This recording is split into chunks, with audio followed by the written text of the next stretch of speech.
Let's talk about monsters. First up, I've chosen to tell you all about a creature you've heard of, but likely don't know too much about. The word ghoul has come to exemplify your generic, run-of-the-mill undead creature. They don't assemble into massive hordes like zombies, nor do they show the elegant, insidious evil of a vampire. You might think of them with some baser level intelligence and communication skills. Of course, a little knowledge goes a long way, just not necessarily the right way.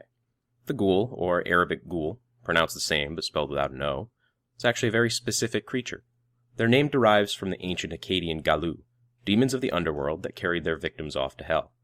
This tradition was co-opted by the Arabic Bedouins, who first developed the concept of the ghoul itself. The Bedouin ghoul was almost universally female, hideously ugly, and possessing of cloven feet like a donkey.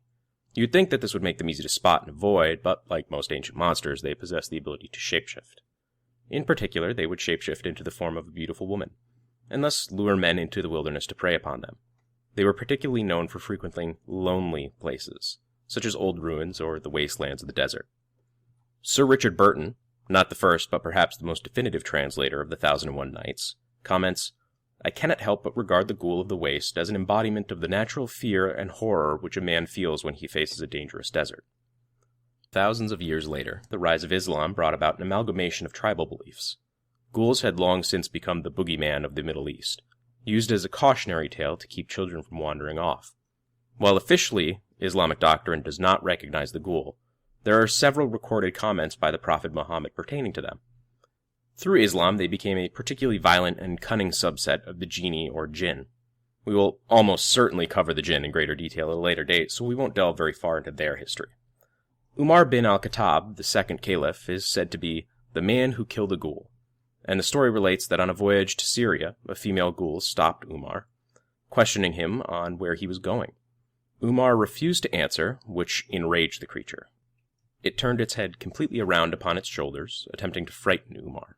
But of course, this failed spectacularly, and Umar struck the creature down with a single blow of his sword. The most important section of that story is the single blow of a sword. One of the most consistent aspects of the Arabic ghoul is that they can only be dispatched by a single strike of a sword.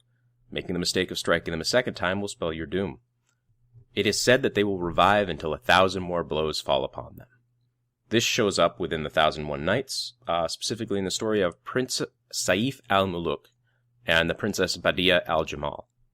Therein, a group of men are captured by a ghoul, but manage to blind it before one of them takes a sword to the creature. The ghoul begs for a second strike under the auspices of putting it out of the misery of the first strike. One of the other men insists that they leave the creature, and as such, it is defeated. Of course, like any Islamic mythological creature, you can just quote the Quran at it, the claim being that they cannot bear the word of God. Ghouls are also mentioned within the voyages of Sinbad. Within the fourth voyage, Sinbad and his crew are shipwrecked and swim ashore to an island kingdom ruled by a ghoul. While all of his compatriots are forced to eat food that stupefies them, Sinbad refuses to eat.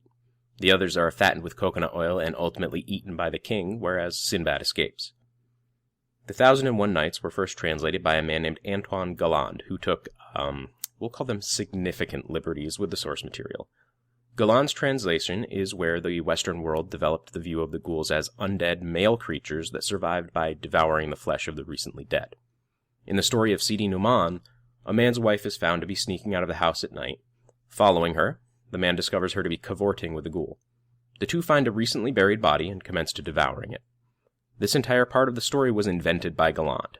This is also where the idea of a male ghoul originated. And certainly in the time since, we have seen a slew of ghouls in popular fiction.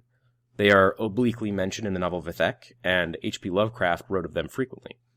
Lovecraft's ghouls were of an entirely different bent, and likely aided in the Western perception of the repulsive carrion feeder that we're aware of. Fallen humans, transformed and twisted into a shadow of what they once were, Lovecraft's ghouls are predatory hunters and not at all tricksters. As far as film goes, you don't see ghouls show up as an antagonist all that frequently. They may be mentioned or used as cannon fodder, but rarely as the main target. The two most notable exceptions are unfortunately barely ghouls at all.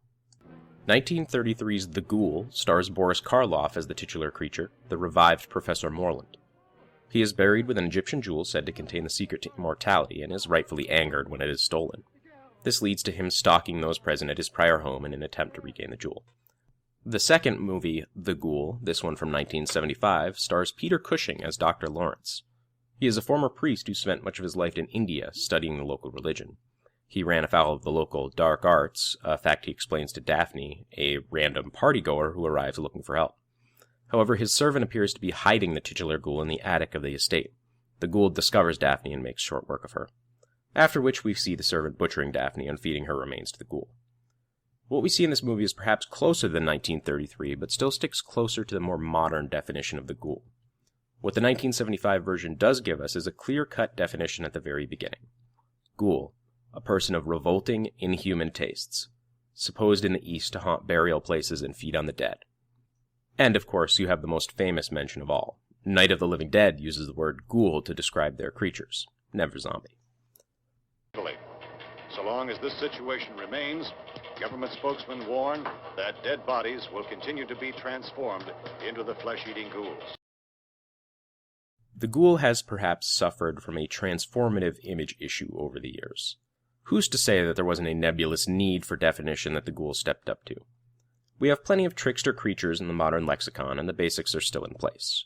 The ghoul is a creature that preys on humans, slinks in the shadows, and suffers a hideous visage. Sounds like this could describe the ancient Akkadian ghoul, or our more modern ghoul. I hope you've enjoyed this foray into the folkloric underworld, and I hope you'll check back to see what we cover next on Gladius Monstrorum.